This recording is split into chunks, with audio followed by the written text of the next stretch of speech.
Hello guys, welcome to my YouTube channel the back bench toppers. तो आज जो topic हम लोग कवर करने वाले हैं वो होने वाला है प्रिंसिपल्स ऑफ मैनेजमेंट। तो आज जो हम लोग देखेंगे वो कुछ खास नहीं, इंट्रोडक्टरी पार्ट होगा जिसमें हम लोग मीनिंग और डेफिनेशन कवर करेंगे और साथ ही साथ देखेंगे फीचर्स ऑफ मैनेजमेंट प्रिंसिपल्स। तो चलिए शुरू करते हैं।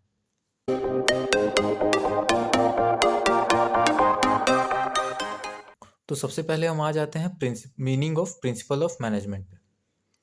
तो सबसे पहले देखिए प्रिंसिपल की मीनिंग क्या होती है। प्रिंसिपल की मीनिंग देख लेते हैं हम यहाँ पे। It refers to a statement which reflects the fundamental truth about some phenomenon based on a cause and effect relationship. जिसका मतलब प्रिंसिपल के पीछे होते हैं कॉजेज और उस कॉज की वजह से कोई ना कोई इफेक्ट होता है। और एग्जाम्पल के तौर पे आप लॉ ऑफ ग्रेविटी को ले लीजिए। मान लीजिए आपने कोई बॉल हवा में उछाली तो वो ज़रूर न ज़रूर नीचे आएगी। क्यों आएगी? क्योंकि इसके पीछे कॉज है लॉ ऑफ ग्रेविटी। तो ऐसे ही हर एक प्रिंसिपल किसी न किसी कॉज और इफेक्ट के बेसिस पे डिराइव्ड हुआ है। तो ये थी डेफिनेशन प्रिंसिपल की, जो कि साइंस वाली है, लेकिन हमको इससे लेना देना है नहीं क्योंकि हम हैं कॉमर्स वाले। तो हम देखेंगे मैनेजमेंट प्रिंसिपल्स। तो मैनेजमेंट प्रिंसिपल का कहना है these are broad and general guidelines for behaviour and decision of a manager. तो ये बताती हैं कि किसी एक पर्टिकुलर सिनेरियो में how to react. For example, हम सभी जब स्कूल या कॉलेज में जाते हैं तो वहाँ एक पर्टिकुलर गाइडलाइंस लिखी होती हैं डूज एंड डोंट्स की। तो ये कौन बना रहा है? ये कोई ना कोई तो बनाया ही होगा। तो वैसे ही मैनेजमेंट प्रिंसिपल्स एक जनरल गाइडलाइंस होती हैं जिसके बेसिस पे एक मैनेजर डिसाइड करता है कि उसको क्या करना है उस पर्टिकुलर सिनेरियो में। तो चलिए एक प्रॉपर डेफिनेशन देख लेते हैं प्रिंसिपल्स ऑफ मैनेजमेंट की। Principles of management are general guidelines. Principle of management एक जनरल गाइडलाइंस होती हैं which can be use for conduct in work under certain situation, जो यूज में लाई जाती हैं सर्टेन सिचुएशंस आने पे। It also helps manager to take and implement thoughtful decisions. और ये मैनेजर को भी हेल्प करता है, मैनेजर को भी असिस्ट करता है वो कौन से सिचुएशन में कैसा डिसीजन लेना है उसके लिए। तो यहाँ तक क्लियर है। चलिए आगे बढ़ते हैं। तो अब हम आ जाते हैं फीचर्स ऑफ मैनेजमेंट प्रिंसिपल्स के। तो सबसे पहला फीचर चलिए देखते हैं। सबसे पहला फीचर कहता है यूनिवर्सल एप्लीकेशन। तो यूनिवर्सल एप्लीकेशन क्या कहता है? Management principle will apply universally irrespective of nature and size of the company. मतलब चाहे कोई भी नेचर या साइज की आपकी कंपनी हो, मैनेजमेंट प्रिंसिपल्स आपके कंपनी में अप्लाई होंगे। अब आ जाते हैं जनरल गाइडलाइंस पे। Management principles are general in nature.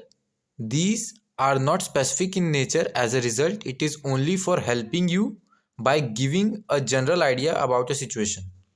इसका क्या कहना है चलिए देखते हैं। तो जनरल गाइडलाइंस क्या होती हैं? जनरल गाइडलाइंस बस एक जनरल गाइडलाइंस होती हैं। They are not specific in nature. वो स्पेसिफिक नहीं होती हैं किसी भी चीज़ की कि जैसे ऐसा लिखा है तो ऐसा ही करना है। थर्ड फीचर पे आ जाते हैं जो कि है evolutionary. Management principle is a time taking process which are evolve over the time. क्या मतलब? कि एक टाइम टेकिंग प्रोसेस है जिसको आपको बार बार एक्सपेरिमेंट करना पड़ता है तब रिजल्ट मिलता है। इवोल्यूशनरी प्रोसेस क्यों है? क्योंकि ये एक दिन में नहीं बना, ये सालों साल बार बार एक्सपेरिमेंट करते करते करते इवॉल्व होते होते तब जाके मैनेजमेंट प्रिंसिपल्स फॉर्म हुए हैं, इसलिए इसको कहा जाता है इवोल्यूशनरी। चौथा फीचर देख लेते हैं जो कि है फ्लेक्सिबल। तो इसकी डेफिनेशन क्या कहती है? Management principle is not a thumb rule which has to be applied.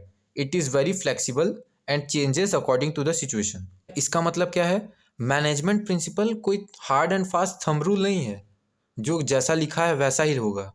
ये बहुत ही फ्लेक्सिबल इन नेचर होती हैं, जो जैसी सिचुएशन होगी उसके अकॉर्डिंगली ही अप्लाई होगा। तो चलिए नेक्स्ट फीचर पे आ जाते हैं जो कि है mainly behaviour. Management principles are mainly related to the persons और employees behaviour working in an company. तो जो मैनेजमेंट प्रिंसिपल्स होते हैं वो मेनली लोगों के बिहेवियर से रिलेटेड होता है। तो जितने भी एम्प्लॉयज़ और बाकी आदमी जो आपके कंपनी में काम कर रहे हैं वो उनके बिहेवियर के अकॉर्डिंगली डेवलप किया गया है। तो चलिए नेक्स्ट फीचर देख लेते हैं, जो कि है कॉज एंड इफेक्ट रिलेशनशिप। तो ये क्या कहता है? Management principles are based on cause and effect relationship. It means every cause will occur a effect. क्या मतलब? मैनेजमेंट प्रिंसिपल्स बने ही ऐसे हैं, कुछ कॉज आए, उनके कुछ इफेक्ट आए, और उन्हीं के बेसिस पे मैनेजमेंट प्रिंसिपल्स बना दिए गए। जिसका मतलब क्या, कोई पर्टिकुलर सिनेरियो होगा तो इसका इफेक्ट ऐसा आएगा, कुछ पर्टिकुलर सिनेरियो होगा तो उसका इफेक्ट ऐसा आएगा। तो जो लास्ट फीचर है हमारा वो है कंटीजेंट। तो इसकी डेफिनेशन देख लेते हैं। Management principle are not of fixed nature, they are contingent. तो सबसे पहले कंटीजेंट की मतलब क्या होती है? कंटीजेंट का मतलब होता है कि भैया अभी कोई श्योरिटी नहीं है। तो इसका मतलब ये है कि मैनेजमेंट फीचर फिक्स्ड नेचर का नहीं होता है, इसमें चीज़ें पूरी पूरी फिक्स नहीं होती हैं, ये कंटीजेंट होता है। तो बस आज के लिए इतना ही।